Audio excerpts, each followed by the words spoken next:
Let's start with that sinker. So I just hold it. It's like a normal this way. So nothing special.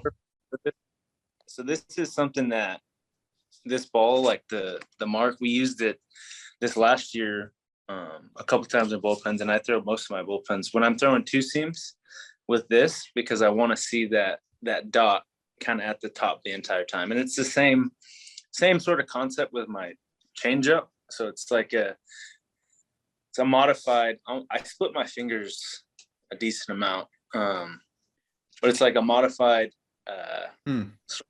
split change type thing. But it's almost like the same thing. I want to see that circle at the top. And that's to make sure the ball's sinking. Yes. Due to the seam. Sure that. So like if I start to get over here, the ball kind of do that. And honestly, the ones that are kind of more towards the top are the ones that kind of sink the most and have that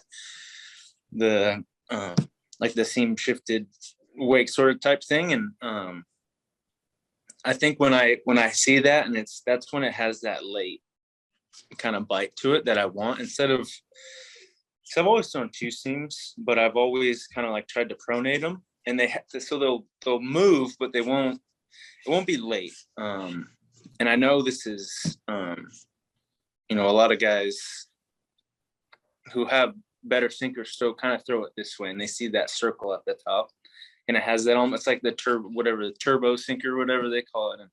And it's kind of the way I got better at it, and just like knowing that's what I want to see every single time I'm throwing. That's why the Edgertronic's so important. And this is just a good visual to have, like, because you can see it right away. When did you become like your entire life you've been a sinker ball guy? Like when even in youth baseball, or you? No, I started. I mean, I've always thrown them. My first 2 years in pro ball, I had some elbow issues, so I wasn't throwing hard. It's the first four seam wasn't working too great, so I had to learn to throw something that moved. And we had a guy named Andrew Suarez who showed me the one seam, so I started throwing that. But my arm slot was a lot higher, so it was a lot of like pronating. And then when I came back from Tommy John, I actually was throwing more four seams. I was because of the way my arm moves, I would cut all my four seams. And then when Ryan Bannister came in beginning of 2020, he was like, I actually think your arm is better in a lower slot. And he showed me like videos of Chris Sale, and I'm like, I don't throw that. Throw that. Like, and then he was like, just keep working on it, keep throwing two seams, keep trying to work on that and catch play and seeing that. And now that's all I really throw, catch play. I'll throw every once in a while some four seams up, but they're god awful. So I just kind of like that's like surprised me. Like, if a guy probably hasn't seen anything up, like I'm throwing everything down, I'll throw one up, and half the time it's not good. But I gotta show him a couple of times. So Webby, why don't you talk to him about why, when you first start playing catch, why you want your sinker to cut? Why don't you talk to him about that? So it's weird when you don't throw it with intent, you still want to see that, and like the more intent you get, that's like it catches the seam. That's what they always say. Like if you don't throw it, so if I'm playing catch and we're 60 feet out, and I'm not obviously throwing as hard as I at the end of catch play, if I'm throwing it the right way, it'll cut. And like if it's cutting, that means I'm throwing it good, and I'm throwing across the baseball. Like it's just not. I know if it's sinking at the beginning, that means I'm pronating a little bit early, and so it's realizing that it's kind of weird, but I always tell guys that aren't Kevin, that was my catch partner. I'm like, hey, I'm throwing all sinkers, but it's gonna cut at the beginning. They're like, what the heck? Like, why? And I'm like, it's just the way it kind of works. And it's cool to me. I think it's just having those, like, that's why I think like this ball is so good to have that kind of like visual, and it cutting at the beginning is probably the best visual for me. And it's, I do feel bad for some of my catch partners, but it's kind of where I have to be to be able to move the right way.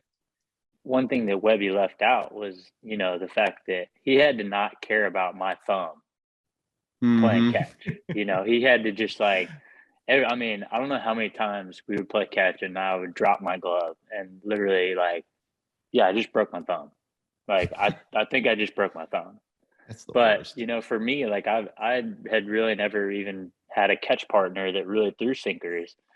And so that was one thing in spring training, that we would focus on. Like you said, I would stand sideways and make him kind of find that release point, and kind of find throwing to angles, and I think if you're a sinker guy, if you can throw a glove side sinker down and away to a righty that kind of goes around the plate almost, you can throw an arm side sinker. You can essentially throw any other pitch off of that, because that's such a hard pitch. That's such an advanced pitch. So if you can do that, you can throw a change up middle down in the zone, and your breaking ball is going to play really well off of that sinker down and away. It just made everything else kind of take off. And like you said, I think the biggest thing that he did growth wise this year, like you said, was playing catch. He used to play catch and it was just getting loose,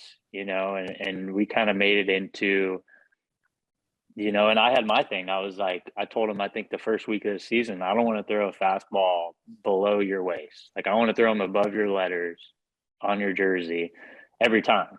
And if I don't, I'm going to be mad because I'm trying to pitch up in the zone.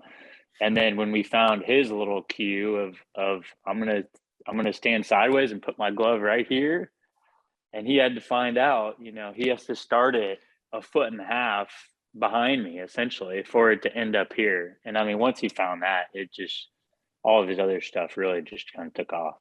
Logan, did you feel bad doing that to Gavin Lux when he jumped out of the way of that sinker? No, not really. Do I feel bad? No, because I wanted to get him out. No, it's definitely it's cool to see as just a progression, and Kevin was a big part of that, and I wouldn't have been able to throw that pitch unless I worked all year trying to get to be able to do that.